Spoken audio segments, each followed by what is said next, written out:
Ça, c'est ce que j'ai toujours voulu faire, raconter des histoires. Ça, c'est d'être un auteur et de faire des photos. On fait des documentaires. On a la chance ici en France d'être dans un pays Je fais de la radio pour changer le monde. Défend les auteurs. Pourquoi je fais des films? Ben, je sais pas. C'est peut-être pour essayer de trouver une réponse à cette question. C'est une question très très simple, mais qui appelle une réponse certainement pas aussi simple. Alors pourquoi écrire? Oui, c'est une question difficile. C'est probablement la seule et vraie question que devrait se poser un écrivain. J'ai toujours la tentation de répondre ce que Beckett avait répondu à la même question à propos de l'écriture, bon qu'à ça. À vrai dire, je ne sais pas du tout. Ça n'a jamais été une décision comme ça, radicale. Voilà, à partir de ce jour-ci, je vais faire des films documentaires. En fait, j'ai commencé à écrire en tant que journaliste et pas du tout en écrivain. Quand j'ai commencé à écrire, j'avais 20 ans et bien qu'étant très, très épris de littérature, je ne pensais pas un seul instant que j'écrirais un jour des livres. Moi, je ne suis pas romancière. Je suis incapable d'inventer. Il faut que j'écrive sur quelque chose que j'ai vécu. Mon premier roman, qui s'appelle Le Petit Bonzi, qui est paru chez Grasset en 2005, c'est l'histoire d'un petit enfant bègue, sur la douleur du bégaiement. Donc, en fait, je ne voulais pas écrire, je voulais écrire ça. Ce que je voulais écrire, c'était ce livre-là. Et quand j'ai terminé ce livre-là, je me suis aperçu que, en fait, j'aimais raconter. C'est-à-dire, je voulais me séparer de l'actualité journalistique, je voulais me séparer des faits, je voulais me séparer de l'information pure, du tabou. Pour moi, c'est sacré, l'information. Et je voulais m'en séparer pour faire de la fiction. Et donc, j'ai écrit, parce que j'étais bègue, parce que je pensais que c'était le seul moyen pour moi de m'exprimer, j'ai écrit sur la douleur du bègue et du bégaiement enfantin. Déjà qu'être enfant, c'est pas facile, mais être enfant bègue, c'est terrible, parce que le bégaiement, c'est le seul handicap qui fait rire. Donc ça, je voulais l'écrire, je voulais le montrer, je voulais le raconter. Et donc, j'ai écrit pour tout ça. Et puis, je me suis mis... ensuite, j'ai eu un deuxième roman. Et je me suis aperçu que maintenant que ça s'était posé, je suis bègue. Voilà, c'est comme ça. Démerdez-vous avec ça. Après, j'ai pu évoluer en disant maintenant, je vais vous raconter des histoires. Pourquoi filmer? Enfin, c'est une question... je pense que on peut faire ce métier depuis 5 ans, depuis 10 ans, depuis 30 ans. On se pose toujours cette question. À la fois, pourquoi on filme? Et pourquoi filmer, choisir de faire tel film, filmer tel sujet, filmer tel personnage, filmer tel morceau de réel. On se pose cette question aussi, pourquoi moi j'ai une légitimité à filmer cette histoire, à porter un regard sur cette histoire et à le délivrer aux autres. Qu'est-ce que j'ai à dire là-dessus? Normalement, quand je commence mes sujets, je connais très peu sur le sujet que je commence. Et d'ailleurs, c'est pour cela je suis dans l'interrogation et je continue le sujet jusqu'à ce que mes questions sont répondues. À ce moment-là, le sujet est terminé, parce que j'ai compris le sujet. Mais c'est la passion. Avec les prisons, c'est aussi, j'ai expliqué dans la préface, la rage qui m'a transportée jusqu'au bout, parce que j'étais tellement choquée par ce que j'ai vu et entendu dans les prisons. Donc c'était la rage aussi. Mais c'est pas tous les sujets qui sont faits comme un engagement militant. Le premier, c'était le travail sur Jean-Louis, un homme atteint du sida, parce que Jean-Louis était la toute première personne qui s'est laissé être photographié pour paraître dans la presse. C'est pour ça que j'ai fait ce sujet-là. Et après, j'ai fait, évidemment, les prisons et les minorités personnelles qui étaient très engagés. Mais un travail comme la prostitution, c'était pas engagé politiquement. J'ai pas pris une position pour ou contre la prostitution. J'ai pas pris une position pour ou contre le proxénétisme, etc. J'ai dit plutôt, voilà ces femmes, elles font ça, elles me fascinent. Très probablement parce que je suis une femme, je m'identifie à elles, mais aussi je sais que je pouvais jamais faire ce qu'elles ont choisi de faire. Mais je voudrais partager ça avec tous de vous. La responsabilité d'un auteur, c'est d'essayer toujours de rester le plus libre possible dans les regards, dans l'approche, dans la recherche des sujets qu'il traite, d'une part. Mais d'autre part, c'est toujours de faire... La deuxième responsabilité, peut-être qui est la plus importante, c'est de jamais oublier qu'il est salutaire de penser contre soi-même quand on fait quelque chose. quand on fait un film. Quand on écrit un texte, j'imagine que c'est pareil. Et encore plus quand on est dans l'interprétation, le traitement ou l'exposition du réel. Je pense qu'un journaliste doit éprouver les choses avant de les raconter. Il doit éprouver physiquement, si possible, les choses, un minimum. On ne devient pas un Gazaoui en allant quelques jours à Gaza, mais c'est quand même pas mal d'être quelques jours, éprouver un peu la vie des gens, la situation, qu'est-ce que c'est que d'attendre une nuit entière, des bombardements avec des drones qui passent au-dessus des maisons, des avions sans pilote qui risquent de bombarder à chaque instant. C'est une chose de le vivre avec les gens une nuit entière que de le raconter sur une ligne. D'après une dépêche d'agence, c'est pas du tout la même chose. Et on conclut à d'autres, on arrive à certaines conclusions, à certaines idées qui viennent du terrain. Tout pouvoir est accompagné de responsabilité. Pouvoir et responsabilité, ça va ensemble.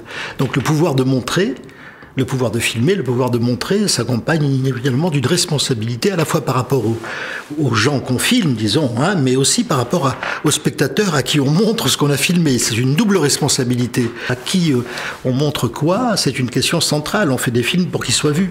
On ne les fait pas pour les collectionner dans une armoire, éventuellement un frigidaire, on les fait pour que ça circule. Et donc pour toucher des spectateurs, atteindre des spectateurs, ce qui veut dire que pour chaque spectateur, on a une responsabilité concrète. On assume les choix qu'on a faits. Hein. Par exemple, si on considère que les spectateurs sont des idiots, des imbéciles, des débiles, c'est un choix politique. Hein. Si on considère au contraire que les spectateurs sont aussi intelligents ou aussi bêtes que moi, mais qu'on est en gros égaux, c'est un autre choix, et c'est aussi un choix politique. Moi, j'ai toujours fait, les films que j'ai faits sur le terrain, par exemple de l'architecture, ou mon premier film qui était Paris roman d'une ville, le véritable objectif du film était de transformer le regard actif du spectateur, de façon à ce qu'après il aille par exemple se balader dans les rues de Paris et qu'il voit la ville différemment, lui. Voilà. Donc pour moi ça, évidemment, c'est totalement connecté au fonctionnement politique, puisque ça veut dire que je considère que les gens doivent être responsables et agissants face au film. Alors c'est un peu paradoxal parce que c'est vrai qu'un film est un objet d'une certaine manière totalitaire et manipulateur. Hein. On s'assied, on regarde jusqu'au bout si ça marche, si c'est bien fait on regarde jusqu'au bout et on n'a pas tellement la liberté d'en changer le cours. Mais pour moi ça, le film à ce moment-là n'est qu'un déclencheur d'une autre réflexion. Idem quand j'ai fait La langue ne ment pas, j'ai été porté, et je pense que j'aurais pas fait le film sans ça, hein, mais j'étais porté quand même par l'idée que une fois que les gens auraient vu le film, ils pourraient avoir de minuscules outils pour réfléchir sur la langue du temps dans lequel ils vivent et résister à ça, parce que réfléchir c'est résister évidemment. Voilà, donc ça je continue à croire à ça. C'est vrai qu'il y avait un moment où cette croyance, où cette ambition-là, disons, était partagée réellement par les diffuseurs, hein, par les chaînes de télévision du service public qui, à un moment, nous ont accompagnés dans cette démarche-là. Je pense que ça appartient un tout petit peu au passé. Voilà. Je pense que le rôle de l'auteur aujourd'hui, il est moins reconnu, moins magnifié d'une certaine façon qu'il pouvait l'être encore il y a une vingtaine d'années.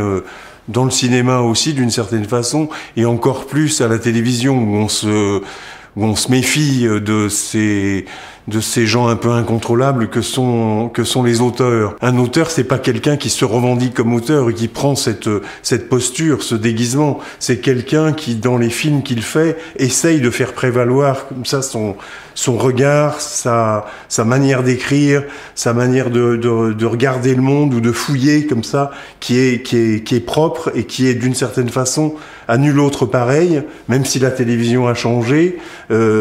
Mais c'est quelqu'un qui a l'ambition secrète, je crois, d'inventer à chaque fois la télévision. La manière dont on définit le documentaire quand on en parle comme j'en parle, c'est au fond on le définit comme un moment d'arrêt. On dit c'est le moment où subitement le ronron, le cliché s'arrête, on regarde les trucs un tout petit peu différemment, peut-être avec un peu plus d'attention, et on comprend quelque chose dans ce moment-là. D'accord ?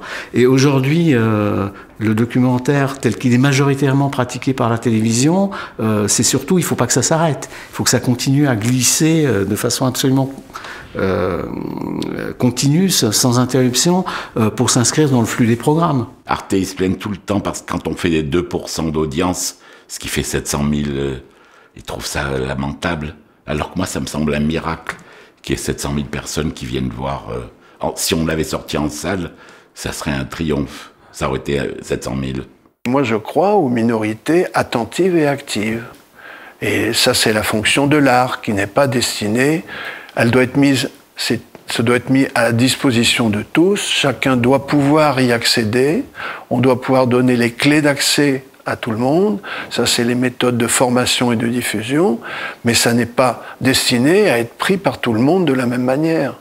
Et l'art, et c'est vrai pour la peinture, comme pour les livres, comme pour la musique, comme pour les œuvres documentaires retransmises par la télévision, c'est pas un match de football. On n'en attend pas les mêmes choses. Et c'est pas destiné au même type de relations sociales. Mais c'est un rôle absolument central, essentiel dans la fonction sociale. Malgré le fait qu'on parle beaucoup de l'importance du documentaire, de cinéma documentaire justement, c'est quand même pas simple. Il y a des raisons financières, il y a les raisons d'audience, mais tout en disant ça, je pense que réalisateur du documentaire, c'est pas quelqu'un qui cherche la facilité, sinon il ferait autre chose que le documentaire. La situation pour les jeunes auteurs d'aujourd'hui est probablement plus difficile qu'elle n'a été pour nous, parce que nous, on a eu la chance, dans le fond, de monter dans l'audiovisuel, si je puis dire, comme on monte dans un train, et le train est parti. Et en plus, on a eu la chance d'avoir 2 directeurs qui sont suivis, Jean Darcy, Albert Olivier, puis plus tard Jacques Thibault, avec qui on avait des relations d'amitié, je dirais, et de complicité. Alors qu'aujourd'hui, c'est tout à fait autre chose. Il faut commencer par chasser le producteur, chasser le fric, trouver des sponsors. Enfin, c'est devenu extrêmement compliqué. Et alors, paradoxalement, ce qu'on perd d'un côté, on le gagne quand même de l'autre, parce que la légèreté des caméras aujourd'hui, des micros, permet à un auteur de réaliser son film. Moi, je vois ça parce qu'une des grandes réussites de la SCAM sont les brouillons d'un rêve, les bourses brouillons d'un rêve, qui tournent autour de 4 000, 6 000 euros. Il y a 10 ans, c'était une goutte d'eau dans l'océan. Aujourd'hui, bon nombre de filles et de garçons font leur film avec les 6 000 euros. Probablement jamais un jeune auteur n'a eu autant de possibilités de s'exprimer tout en ayant de grandes difficultés à se faire diffuser dans de bonnes conditions. Donc la situation a complètement changé. On a remplacé une complicité entre auteurs et directeurs par une complicité avec les instruments de tournage, c'est-à-dire qu'une petite caméra, bon, ça ne coûte pas les yeux de la tête, hein, une petite caméra numérique. Mais le grand problème, c'est une fois que le film est fait, où le diffuser et à quelle heure.